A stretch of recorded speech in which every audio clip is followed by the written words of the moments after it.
14장에는 전쟁의 이야기가 나옵니다. 기근도 있고 또 다툼도 있고 약속의 땅에 전쟁이 찾아오기도 합니다. 동부 지역, 동쪽 지역, 그러니까 바벨론 지역입니다. 지금으로 말하면 이란 땅 지역인데요. 그쪽 동쪽 지역에 있는 연합군 4개 도시와 또 가나안 소돔 성 근처에 있는 5개 도시가 서로 전쟁을 벌이게 됩니다. 소돔 근처에 있는 5개 도시가 원래 바벨론에 있는 그 도시들이 강했기 때문에 조공을 바치고 이렇게 섬겼는데 어느 시점에선가 더 이상 섬기기 어렵다 이런 결정을 내서 그 관계를 깨트리고 반역을 시도합니다. 그래서 동부에 있는 4개 연합군이 가나안 땅으로 정벌을 하러 진행이 되는 그런 사건들이 14장 1절에서 10절까지 기록이 되어 있습니다. 읽어보시면 아시겠지만 모르는 이름들이 계속 나오고요. 또 모르는 도시들이 계속 나옵니다. 그래서 쭉 읽어가시면 될 것 같고, 그 모르는 이름, 모르는 도시들 가운데 저희가 친숙하게 알고 있는 반가운 이름이 드디어 14장 11절에서 등장을 하게 됩니다. 14장 11절, 12절 말씀 저희가 함께 읽습니다. 11절 시작.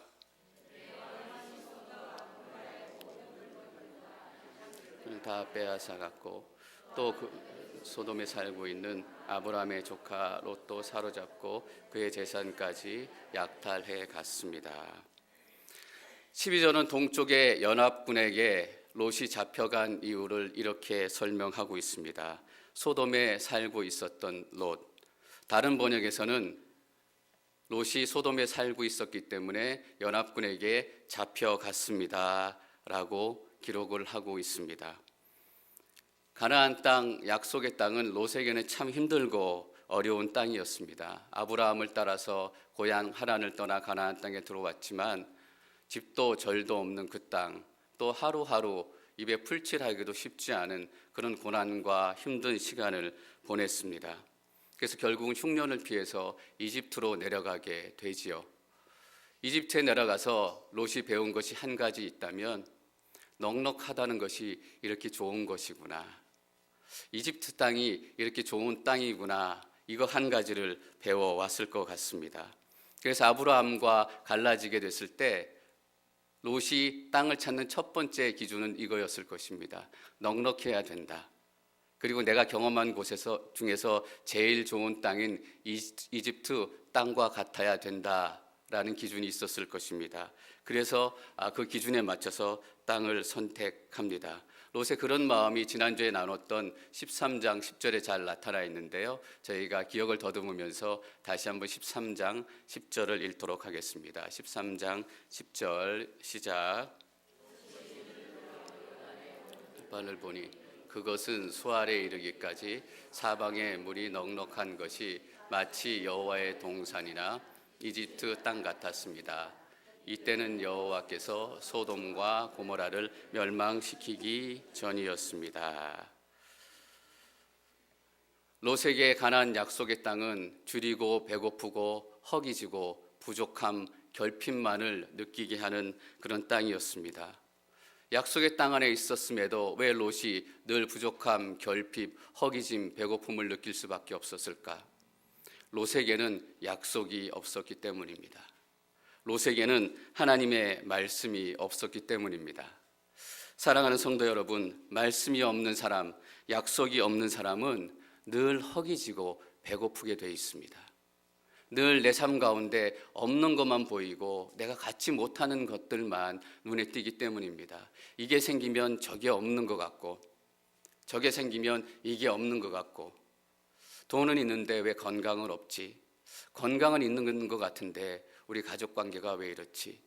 늘 아쉬움과 결핍과, 그러나 아브라함은 하나님의 약속이 있었고 또 하나님의 말씀이 있었기 때문에 그 어려움 가운데서도 때때로는 흔들리고 넘어질 때도 있었지만 롯만큼 결핍과 부족과 허기짐과 배고픔을 느끼지 않았던 것입니다. 여러분, 여호와는 나의 목자시니 내게 부족함이 없으리로다. 이 하나님의 말씀이 정말 내 삶 가운데 있다면 나는 내 삶 가운데 부족함을 보지 못하게 될 것입니다. 나의 모든 필요와 부족을 채우시는 하나님의 선하신 공급하심에 눈이 열리게 되는 것입니다. 롯이 소돔 땅을 보고 이렇게 평가를 하고 있습니다. 눈을 들어 수알에 이르기까지 보니 사방에 물이 넉넉한 것이, 이 사방에 물이 넉넉하다, 이 넉넉하다는 말이 얼마나 롯의 마음을 위로했을지, 이 넉넉하다는 이 느낌에 얼마나 안도감을 롯이 느꼈을지 다시 한번 생각해 보게 됩니다. 한 유학생이 있었는데 학비도 빠듯하고 그러다 보니 세 식구가 같이 공부하러 왔는데 먹을 것도 늘 집에 달랑달랑한 그런 상황이었습니다. 그런데 열심히 어느 날 아르바이트 해가지고 100불, 200불을 벌고 와서 샘스클럽으로 막 달려가서 그 마트에 있는 그 카트에 먹을 거리를 가득 채우고 나올 때 얼마나 그 마음이 행복하다, 세상을 다 가진 것 같다. 롯이 그런 마음이었을 거라고 생각이 됩니다. 여러분 처음 이민 오셨을 때 하루하루 먹고 살기 힘들고 하루하루 잠자는 것조차가 불안할 때 샘스클럽, 그때는 뭐 코스코가 없었을까요? 거기 가서 한 바구니 잔뜩 먹을 걸 사왔을 때 우리 아들하고 우리 딸하고 우리 아내하고 얼마나 마음이 넉넉하고 행복하고 아마 세상을 다 가진 듯한 그런 마음이었을 것입니다. 그래서 롯의 마음은 너무 넉넉하고 편했습니다. 그래서 여호와의 동산 같고 이집트의 땅 같다라고 얘기했습니다. 이 말의 의미는 무엇입니까? 이 땅에 있는 땅들 중에서 롯이 보기에는 제일 좋게 보이는 땅이다라는 얘기입니다. 어쩌면 롯이 아브라함을 떠나면서 이렇게 생각했을지도 모르겠습니다. 아브라함 삼촌, 이번에는 삼촌이 틀렸어요. 삼촌이 하나님의 음성을 듣고 약속을 받았다라고 얘기하지만 내가 보니까 이번에는 틀림없이 하나님이 틀렸고 삼촌이 틀렸고 내가 옳아요. 저 봐요, 저 땅이 에덴 동산 같잖아요. 에덴 동산, 하나님의 동산 같다는 것은 가나안 땅보다 훨씬 좋아 보이는 그런 땅이다라는 의미예요. 이제 아브라함 삼촌도 적당히 하시고 나랑 같이 나와 같은 생각을 했으면 좋겠어요. 하나님이 틀리셨어요. 아브라함 삼촌이 틀렸어요.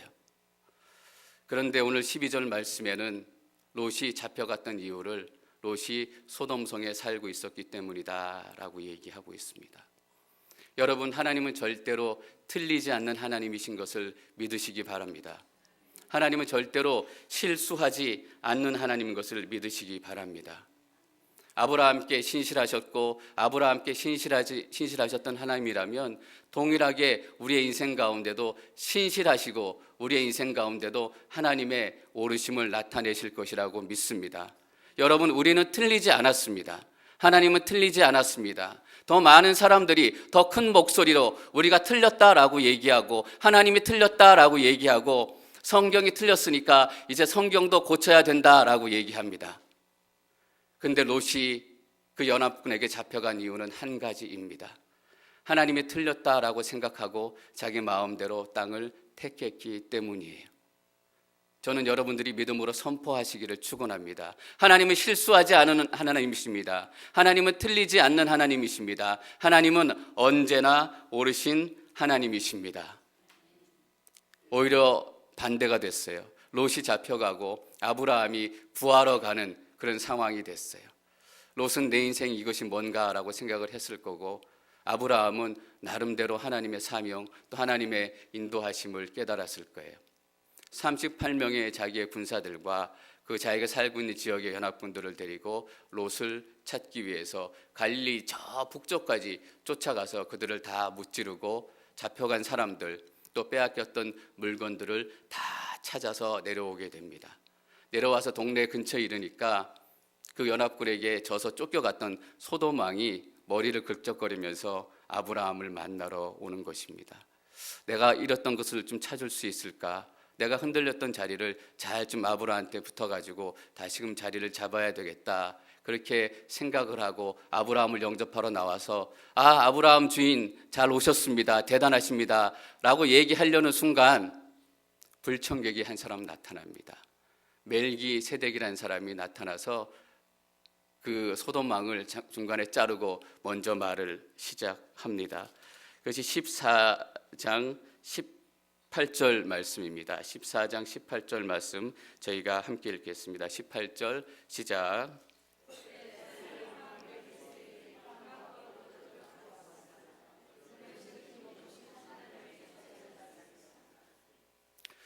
살렘 왕 멜기세덱이 빵과 포도주를 가지고 왔습니다. 그는 지극히 높으신 하나님의 제사장이었습니다.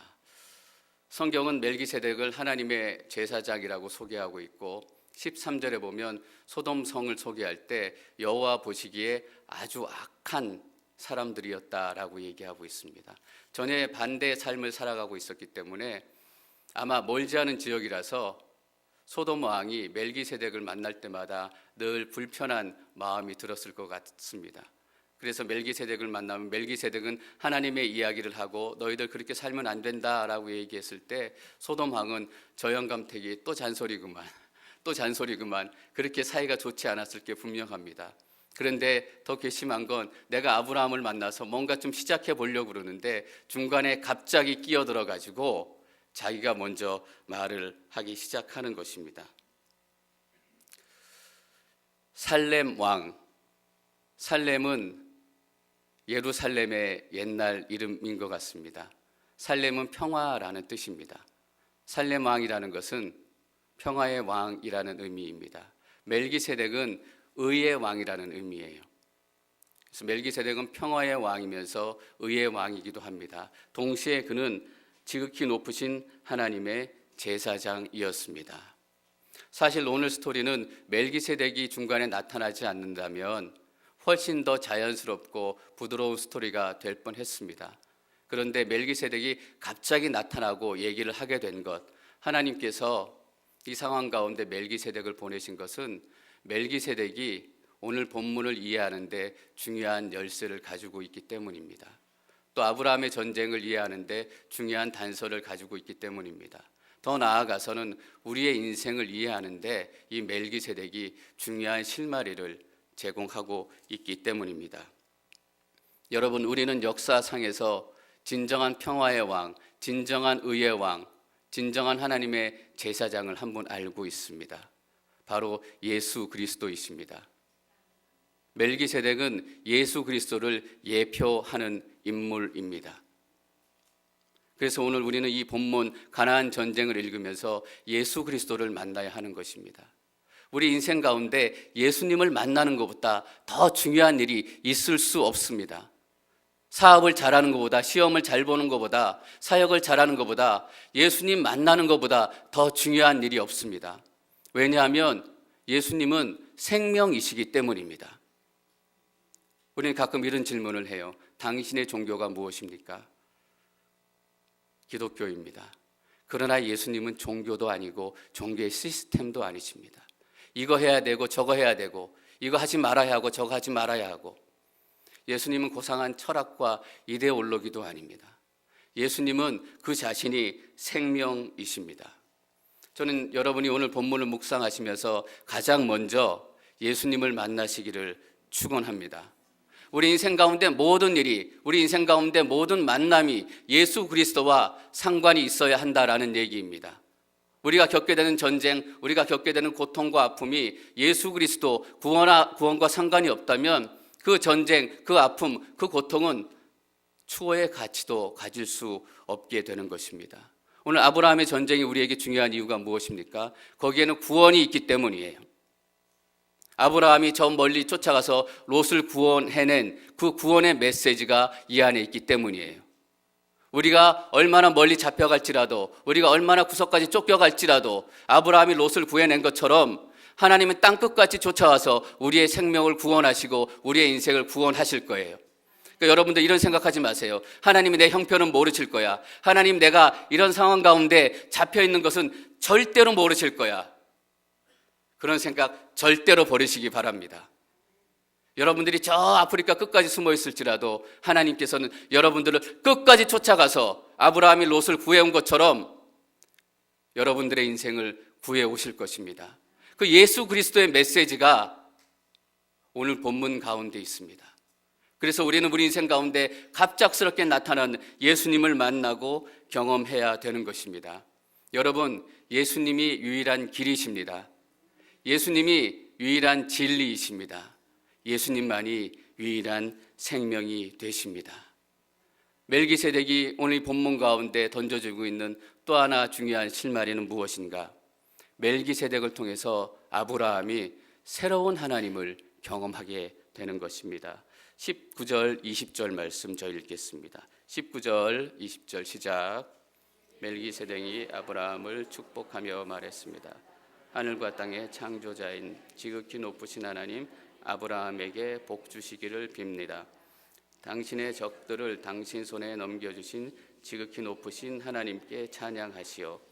아브라함은 갖고 있는 모든 것에서 10분의 1을 멜기세덱에게 주었습니다.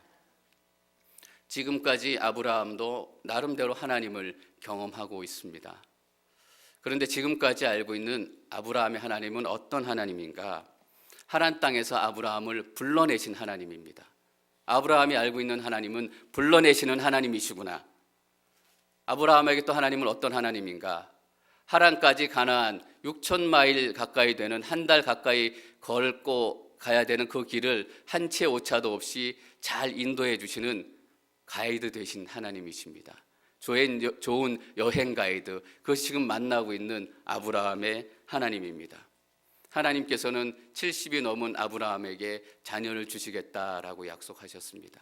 하나님은 불임을 치료하시는 하나님, 그 하나님을 지금 아브라함이 경험하신 것입니다. 또 가나안 땅에 가서 새롭게 땅을 주시겠다라고 약속하셨어요. 아브라함이 만나고 있는 하나님은 어떤 하나님인가? 땅 부자 하나님, 땅 재벌 하나님입니다. 하나님을 나름대로 경험하고 있지만 이렇게 조각조각 하나님을 만나고 있는 것이 아브라함의 지금 믿음의 실체입니다.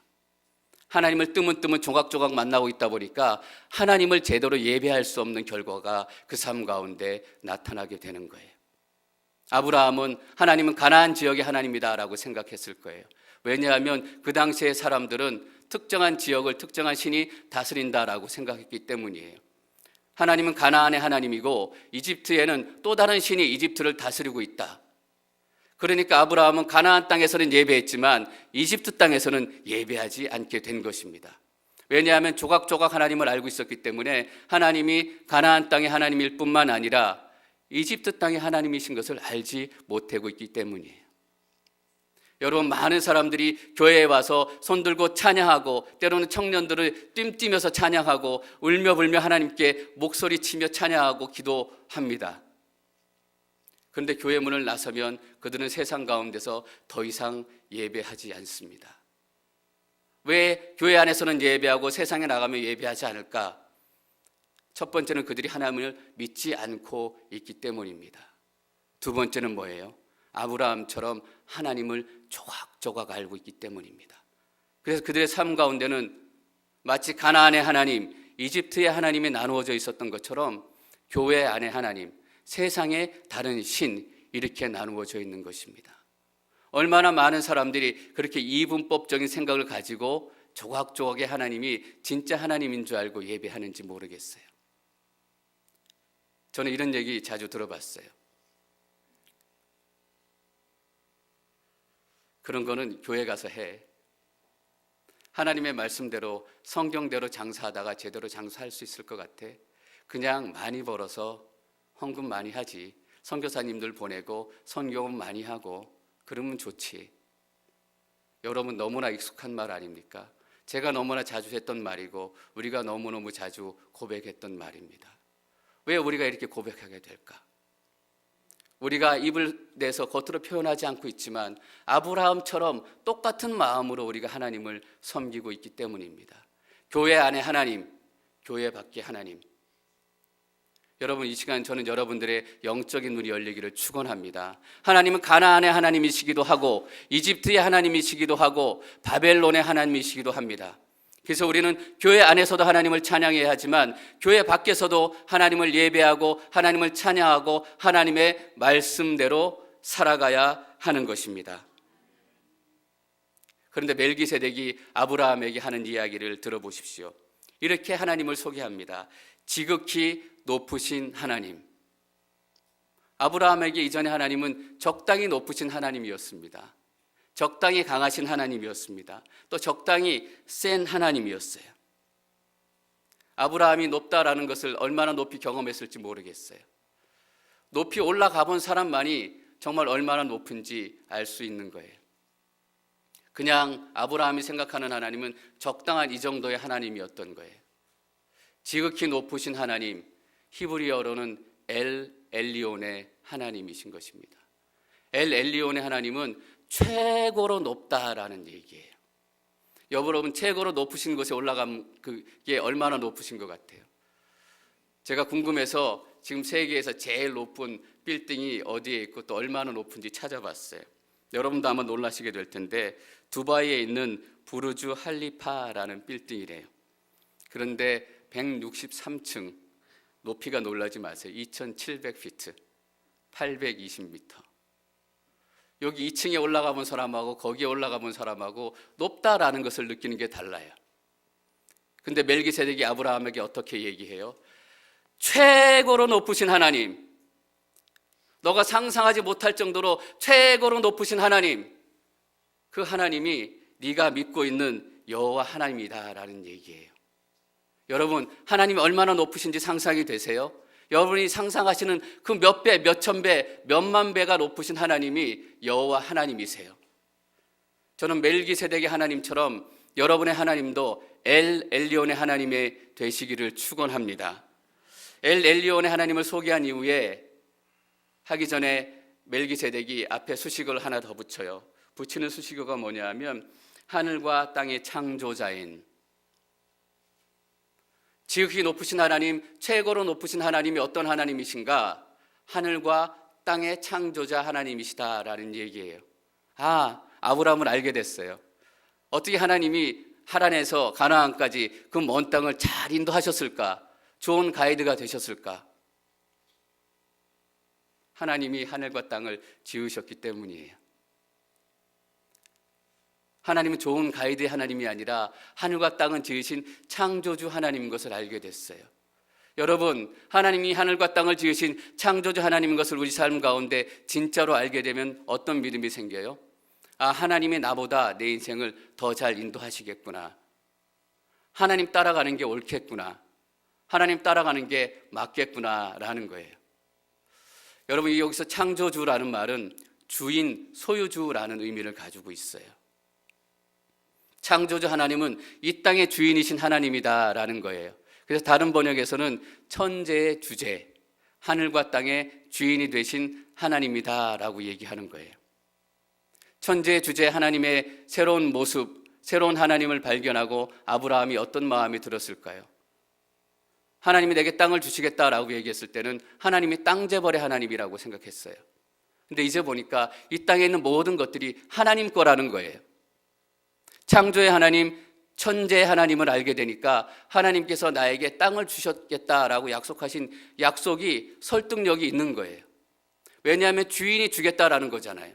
이 땅을 지으시고 이 땅에 주이신 하나님께서 내게 땅을 주겠다라고 약속하시는 거예요. 여러분, 하나님을 더 잘 알게 되면 하나님의 약속이 더 실감나게 믿어지는 거예요. 전 여러분들이 창조의 하나님을 만나시기를 축원합니다. 그래서 여러분들께서 여러분 인생 가운데 하나님께서 주시겠다라고 약속하셨던 그 약속들이 얼마나 실제적이고 얼마나 구체적이고 얼마나 실현 가능한 약속인지 깨닫기를 원합니다. 20절에 멜기세덱은 하나님을 또 다른 이름으로 소개를 해요. 당신의 적들을 당신의 손에 넘겨주신 지극히 높으신 하나님께 찬양하시오. 당신의 적들을 당신의 손에 넘겨주신, 멜기세덱이 다시 소개하고 있는 하나님의 이름, 하나님의 모습은 뭐예요? 승리의 하나님, 전쟁의 하나님이다라는 얘기예요. 아브라함이 아마 이전에는 이렇게 생각했을 거예요. 내가 생각보다는 싸움을 잘하는 사람인가 보다. 내가 318명을 데리고 연합군을 데리고 쳐들어가니까 저 강한 군대도 다 도망치고 밤에 공격하기로 한 게 참 잘한 것 같아. 내가 정말 똑똑한 사람이야. 자기 능력 때문에 전쟁에 이겼다라고 생각했다면 아브라함은 계속 불안하게 살았을 거예요.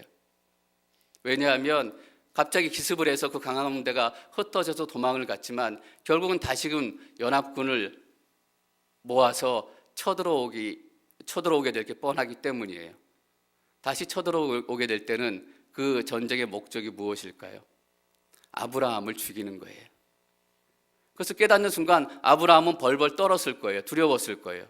그런데 멜기세덱이 어떤 하나님을 소개해요? 승리의 하나님, 전쟁의 하나님을 소개하는 거예요.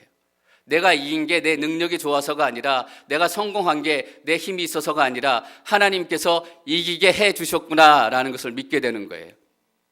전쟁의 하나님, 승리의 하나님을 깨닫는 순간 어떤 결심과 믿음이 나타나요? 또 쳐들어와도 또 이길 수 있다. 내가 나를 믿고 살면 그들이 더 강한 군대를 끌고 왔을 때 실패할까 봐, 잡혀갈까 봐, 죽을까 봐 불안과 두려움에 떨게 되지만, 승리의 하나님, 전쟁의 하나님을 만나게 되는 순간 쳐들어올 테면 쳐들어봐라. 하나님께서 또 물리쳐 주신다라는 믿음이 생기는 거예요. 제가 이 전쟁의 하나님, 승리의 하나님을 말씀 묵상하면서 제 하나님으로 만나게 되니까 나도 또 이길 수 있다. 이게 아브라함만 또 이기는 것이 아니라 나도 또 승리할 수 있다. 내가 한번 성공하고, 한번 사역자라고, 한번 좋은 관계를 맺고, 그 다음에 찾아오는 생각은 이런 거예요. 내가 또 잘할 수 있을까? 또 설교를 잘할 수 있을까? 또 사역을 잘할 수 있을까? 또 저 어려운 분하고 또 좋은 관계를 맺을 수 있을까? 그런데 전쟁의 하나님, 승리의 하나님을 만나고 나니까 또 잘 될 수 있다. 내가 또 설교 잘할 수 있다. 내가 또 사역 잘할 수 있다. 내 힘으로 이긴 게 아닌 것을 알기 때문이에요.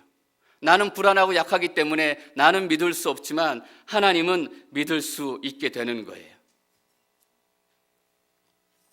여러분, 멜기세덱이 이래서 등장하는 거예요. 멜기세덱은 예수 그리스도를 예표해요. 멜기세덱은 새로운 하나님의 이름을, 조각조각 흩어져 있었던 그 하나님의 이름을 하나로 집약해서 진짜 하나님의 모습을 아브라함에게 전해주는 거예요. 저는 조각조각 나 있는 하나님이 오늘 이 말씀을 통해서 다 하나로 합쳐지기를 축원합니다. 여러분, 엘 엘리온, 지극히 높으신, 최고로 높으신 하나님을 만나십시오. 하늘과 땅의 주인이신 하나님을 만나십시오. 우리가 담대하게 페루에 두 자녀를 보낼 수 있는 이유는 뭐예요? 분명히 페루는 미국 땅보다 위험해요. 치안도 미국 땅보다 좋지 않고, 먹을 것도 미국 땅보다 좋지 않고, 잠자는 것도 미국 땅보다 좋지 않아요. 그런데 우리가 믿음으로 보낼 수 있어요. 왜냐하면 페루도 하나님의 땅이다라는 것을 우리가 믿고 있기 때문이에요. 미국 땅 앵커리지에 역사하시고 보호하시는 그 하나님이 우리 자녀들이 가게 될 페루 리마에서도 동일하게 역사하시고 동일하게 그 자녀들을 지키신다라는 것을 우리가 믿기 때문이에요. 승리의 하나님, 전쟁의 하나님, 우리의 자녀들이 여기서 승리한 것처럼 그 땅 가운데서도 그 자녀들이 하나님의 승리를 경험하게 될 것이에요. 또 승리하게 될 거예요. 아브라함의 영적인 눈이 열렸어요. 영적인 눈이 열리니까 믿음이 자라기 시작해요. 믿음이 강해지기 시작해요. 여러분 잘 보세요. 아브라함이 믿음이 강해지고 더 깊은 믿음으로 가게 되었지만 누가 믿음을 강하게 하세요? 하나님이에요. 하나님이 멜기세덱을 보내신 거예요. 여러분, 우리의 믿음이 어떻게 강해질 수 있는가? 하나님께서 여러분 삶 가운데 멜기세덱을 보내시고 하나님께서 여러분 삶 가운데 다양한 하나님을 경험하게 하실 거예요. 저는 마지막으로 오늘 본문을 묵상하면서 이 질문을 던지게 돼요. 하나님께서 아브라함에게 왜 전쟁을 허락하셨을까? 어차피 아브라함이 쫓아가서 이기고 물리치고 롯을 구해올 것이라면 처음부터 붙잡혀 가지도 않고 전쟁 나지도 않고 그랬다면 더 심플하고 간단했을 텐데, 여러분, 우리가 살아가면서 많은 전쟁을 치러요. 많은 영적인 전쟁 가운데 있어야 돼요. 여러분, 그런데 전쟁은 예수님께서 이미 이기신 전쟁이잖아요. 그런데 우리가 왜 그 이기신 전쟁을 싸워야 돼요? 쉽게 말하면 우리가 잘못해도, 우리가 실수해도 결국은 예수님이 승리하셨기 때문에 그 전쟁은 승리로 끝날 건데 왜 우리가 전쟁의 시간을 지나가야 해요? 하나님께서 우리의 아픔을 결국 고치실 건데 왜 우리가 아파해야 돼요? 우리의 고통 가운데서 구원해 주실 건데 왜 우리가 고통 가운데 있어야 해요? 그래서 저는 중요한 이 한 가지 사실을 깨닫게 돼요. 아브라함의 전쟁의 진짜 목적은 이기는 게 아니다라는 거예요. 우리 인생의 영적인 전쟁의 진짜 목적은 승리가 아니다라는 거예요. 그럼 뭐예요? 전쟁을 통해서 새로운 하나님을 만나는 거예요. 이 전쟁을 통해서 엘 엘리온, 지극히 높으신 하나님, 적을 너의 손에 넘겨주신 하나님, 하늘과 땅의 주인이신 그 하나님을 만나고 경험하는 거예요. 그래서 그 전쟁의 의미가 있는 거예요. 아브라함의 전쟁의 의미가 있고 우리 삶 가운데 고통과 영적인 전쟁 그 모든 것들이 의미가 있게 되는 것은 그 가운데 우리가 하나님을 만나고 경험하기 때문이에요. 그것이 전쟁, 우리 인생의 고난과 우리 인생의 진짜 의미예요. 어떤 분이 후배 목사님들을 향해서 이렇게 얘기하시더라고요. 우리가 목사가 된 첫 번째 이유는 사역을 위해서가 아닙니다. 우리가 목사가 된 첫 번째 이유는 하나님을 경험하기 위해서입니다. 하나님을 만나기 위해서입니다. 맞아요, 여러분. 제가 사역을 하기 위해서, 사역이 첫 번째 목적이기 때문에 목사가 되지 않았어요. 저는 목사가 되기 전에 하나님의 부르심이 내 인생 안에 있다라고 깨닫기 이전 훨씬 몇 년 전에 제가 하나님께 드렸던 기도 고백을 생각하게 됐어요. 제가 하나님을 더 알고 싶어요. 하나님 말씀을 더 깊이 묵상하고 싶어요. 하나님을 더 구체적으로 경험하고 싶어요. 제가 그래서 목사가 됐다니까요. 제가 아무리 사역을 성공적으로 이끌어도, 아무리 성도님들하고 좋은 관계를 갖기 시작해도, 그래서 교회가 아무리 부흥하게 돼도 제가 하나님을 경험하지 못하고 하나님을 만나지 못하면 저희 목회는 실패하는 거예요. 전 여러분들이 돈 버시는 목적이 무엇인가라고 다시 한번 여쭤보고 싶어요. 여러분들이 공부하시는 목적이 뭐예요? 여러분들이 다른 사람들과 만나시는 목적이 뭐예요? 우리의 돈 버는 목적은 잘 살고 잘 먹기 위해서가 아니에요. 제가 목사가 된 게 하나님을 만나기 위해서, 하나님을 경험하기 위해서, 이것이 1차적인 목표였다면 여러분의 돈 버는 1차적인 목표는 뭐가 돼야 돼요? 하나님을 만나고 경험하는 거예요. 그렇지 않으면 여러분의 돈 버는 것은 실패로 끝나는 거예요. 저는 이 시간 여러분들에게 도전하기를 원해요. 승리에 너무 집착하지 마세요. 전쟁의 진짜 목적은 승리가 아니에요. 낳는 것에 너무 집착하지 마세요. 우리 고난의 진짜 목적은 낳는 게 아니에요. 전쟁의 진짜 목적은 엘 엘리온의 하나님을 만나고 경험하는 것이에요. 여러분이 전쟁 가운데 있을 때 승리를 따라가지 마세요. 전쟁 가운데 있을 때 여러분이 다른 목소리를 따라가지 마세요. 하나님은 내게 어떤 하나님이십니까? 아브라함에게 말씀하셨던 그 새로운 하나님을 내가 경험할 기대와 소망이 있습니다. 내가 전쟁 가운데 있지만, 내가 고통과 고난 가운데 있지만 엘 엘리온의 하나님, 지극히 높으신 하나님을 만날 생각을 하니 내가 전쟁 가운데서도 소망을 갖게 되는 것입니다. 전쟁 가운데서도 내가 새롭게 꿈을 꾸게 되는 것입니다. 여러분, 그래서 우리는 어느 땅 가운데 있든 어느 전쟁 가운데 있든 허기지고 배고픈 인생이 되지 않을 거예요. 매일매일 새로운 하나님을 경험하게 되는 순간 그 전쟁의 의미도, 우리 인생의 고통의 의미도, 우리 삶의 모든 삶의 의미도 새롭게 다가오게 될 것이에요. 저는 여러분들이 엘 엘리온의 하나님, 또 지극히 높으신 하나님, 하늘과 땅의 주인이신 하나님, 승리케 하신 하나님을 또 경험하시는 시간들이 되시기를 축원합니다.